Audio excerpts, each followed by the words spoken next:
J'ai ici surligné des passages du programme de cycle 1 qui me donnent à réfléchir. Par exemple, découvrir les nombres organisés en deux sous-parties relatives à la fonction cardinale et à la fonction ordinale du nombre.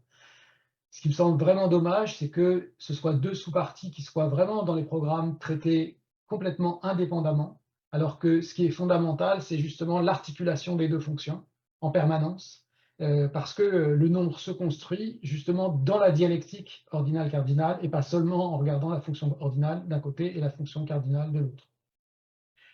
Vous avez ensuite se familiariser avec les motifs organisés, ce qui est une nouveauté dans les programmes de l'école maternelle et qui va se retrouver dans le programme de cycle 2.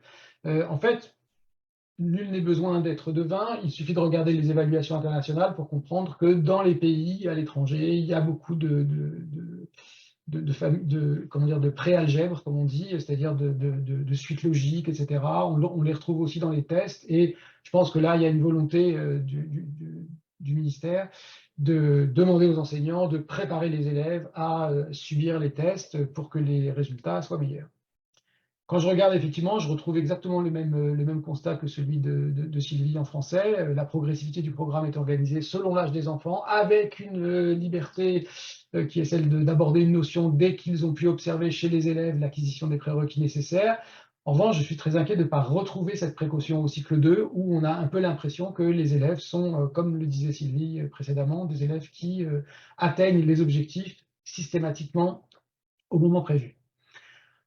Enfin, on a des exemples, et ça c'est vraiment une nouveauté, qui sont précisés être ni exhaustifs ni prescriptifs, de situations, et qui sont proposés dans les programmes. J'y reviendrai parce que ces exemples sont proposés de telle manière que je trouve que c'est assez inquiétant, à la fois pour ce qui est de la construction des inégalités scolaires et aussi du soutien que les programmes scolaires peuvent apporter aux enseignantes et aux enseignants du premier degré. Alors, je n'arrive pas à passer ma diapo.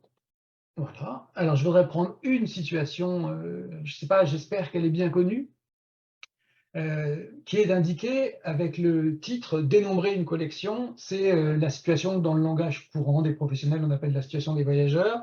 Je la décris telle qu'elle est indiquée dans les programmes.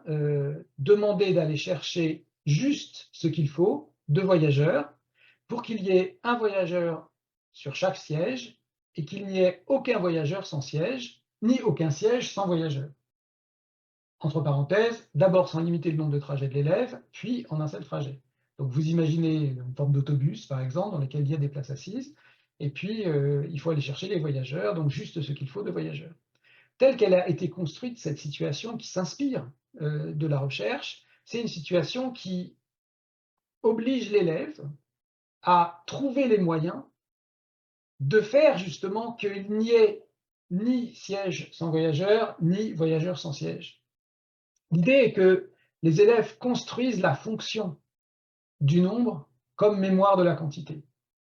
Or, quand on lit dans les programmes «Dénombrer une collection» comme titre, moi j'ai le sentiment que des professeurs qui ne sont pas informés vont demander à l'élève de compter les places vides et de compter des voyageurs, et que des élèves comptent jusqu'à un certain nombre n'est pas la preuve que l'élève a compris que le nombre est le moyen de conserver la mémoire des quantités.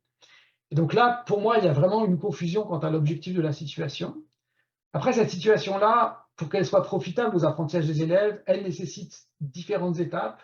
C'est une situation qui ne se fait pas en une séance dans une classe, il en faut au moins une dizaine. Et là, c'est complètement passé sous silence. Et donc, je m'interroge sur quels sont les enseignants qui vont tirer profit de ces situations qui sont décrites. Ensuite, les collègues qui nous écoutent savent, pour au moins certaines d'entre elles, qu'il y a une controverse quant à cette situation. Certains chercheurs prétendant que justement ce n'est pas une situation emblématique de la construction du nombre, une situation caractéristique de la construction du nombre, une situation fondamentale de la construction du nombre, alors que d'autres le prétendent. Ils ont chacun des arguments, on n'a pas le temps ici d'en discuter, mais il me semble que vraiment l'ignorance de cette controverse, je ne sais pas si elle est voulue ou pas, mais ça me semble étonnant qu'elle soit placée comme ça dans des programmes scolaires.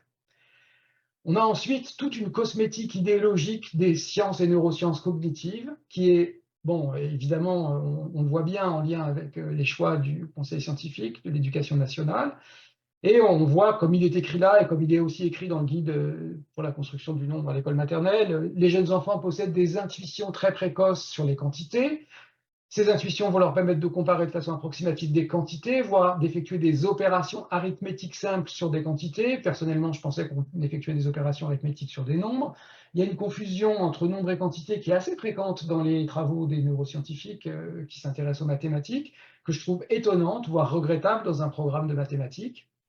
Et ce qui m'inquiète aussi, c'est, mais que fait le professeur, que fait la professeure du fait que des élèves ont des intuitions précoces? Ben, les programmes disent quoi? Le programme indique que le passage des intuitions précoces au sens abstrait des nombres se fait très progressivement. Ben, je vous souhaite bien du courage si vous pouvez utiliser un tel programme scolaire pour mettre en œuvre des situations d'apprentissage pour les élèves.